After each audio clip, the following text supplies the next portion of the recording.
ஏழைகளின் கோடை வாழிடமான ஏற்காட்டில் சுற்றுலா இடங்களை சீரமைக்க வேண்டும் என சுற்றுலா பயணிகள் கோரிக்கை விடுத்துள்ளனர். அது பற்றிய ஒரு செய்தி தொகுப்பு. தென்னிந்தியாவின் புகழ்பெற்ற கோடை வாழிடங்களாக அறியப்படும் ஊட்டி, கொடைக்கானலுக்கு நிகராக ஏற்காடும் சுற்றுலா பயணிகளை கவர்ந்து வருகிறது. ஏற்காடு ஏழைகளின் ஊட்டி என்று அழைக்கப்படும் நிலையில் சேர்வராயன் மலைத்தொடரில் இருக்கும் ஏற்காட்டில் அமைந்துள்ள மரகத ஏரியில் படகு சவாரி செய்வதும் இங்கு வரும் சுற்றுலா பயணிகளுக்கு மிகவும் பிடித்தமானதாகும். இந்த ஏரியின் நீர்ப்பரப்பு அண்மை காலமாக ஆகாய தாமரை படர்ந்து பொழிவு இழந்து காணப்படுகிறது.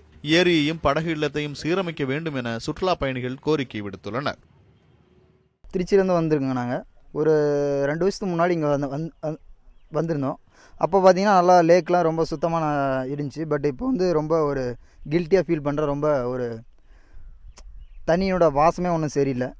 அதுமாதிரி ரொம்ப ஒரு மோசமான ஒரு சிச்சுவேஷன் இங்கே வந்து லேக் இருக்குது.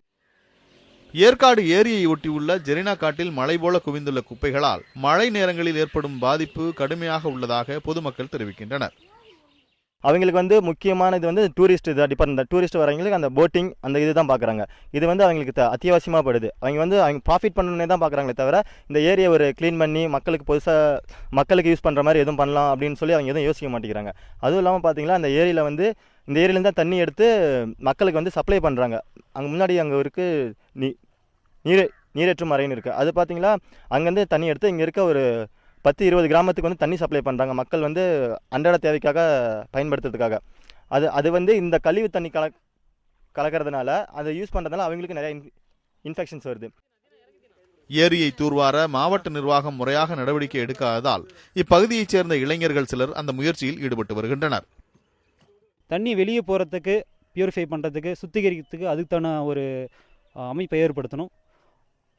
ஒரு மாதத்துக்கு ஒரு முறை இல்லைனா 3 மாதத்துக்கு ஒரு முறை கண்டிப்பாக இந்த லேக்கை க்ளீன் பண்ணுறதுக்கான டெண்டர்களை விட்டு அதுக்கான பொறுப்பான வேலைகளை செய்தால் கண்டிப்பாக லேக்கை க்ளீன் பண்ணிடலாம். ஏரியில் கழிவுநீர் கலந்து வருவதாக கூறும் இயற்கை ஆர்வலர்கள் ஏரியை சுத்திகரிக்க உரிய நடவடிக்கைகளை உடனடியாக எடுக்க வேண்டும் என்று வலியுறுத்தியுள்ளனர். இது வந்து பல்வேறு சமயங்களில் பத்திரிகை செய்தியாகவும் தொலைக்காட்சி மூலமும் வெளியே வந்தாலும் அந்த ஏரியை வந்து சுத்தமாக பாதுகாப்பதற்கான எந்தவித அக்கறையும் இல்லாதனால தான் இந்த நிலைமை நீடித்து கொண்டே இருக்கிறது. ஆகவே அரசு தலையிட்டு உடனடியாக அந்த ஏரியில் கலக்கக்கூடிய கழிவு நீரை தடுப்பதோடு ஏரியை சுத்தமாக பாதுகாக்க வேண்டும். ஏரி என்பது இந்த மக்களுடைய உயிர் ஆதாரம். ஆகவே ஏரியை பாதுகாப்பது என்பது அரசின் கடமையோடு மட்டும் பார்க்காமல் மக்களுடைய கடமையாகவும் நம்ம ஒவ்வொருவரும் இதில் தலையிட்டு இந்த ஏரியை சுத்தமாகவும் பத்திரமாகவும் வரும் ஒரு தலைமுறைக்கு திருப்பி கொடுக்கக்கூடிய பங்கினை நாம் அளிக்க வேண்டும் என்று சொல்லிக் கொடுக்கிறேன். ஏற்காட்டின் இயற்கை அழகுக்கும் பொதுமக்களின் நல்வாழ்வுக்கும் உயிராக திகழும் மரகதம் ஏரியை சீர்கேட்டில் இருந்து மீட்க வேண்டும் என்பதே அனைவரின் எதிர்பார்ப்பும் கோரிக்கையுமாக உள்ளது. நியூஸ் 7 தமிழ் தொலைக்காட்சிக்காக சேலம் மாவட்டம் ஏற்காட்டில் இருந்து ஒளிப்பதிவாளர் பார்த்தசாரதியுடன் ரியாஸ்.